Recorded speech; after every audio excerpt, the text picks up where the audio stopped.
بسم الله الرحمن الرحيم. الحمد لله الذي خلق السماوات والأرض وجعل الظلمات والنور ثم الذين كفروا بربهم يعدلون. هو الذي خلقكم من طين ثم قضى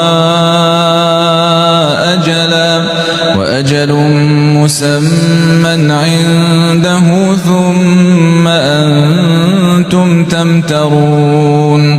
وهو الله في السماوات وفي الأرض يعلم سركم وجهركم ويعلم ما تكسبون. وما تأتيهم من آية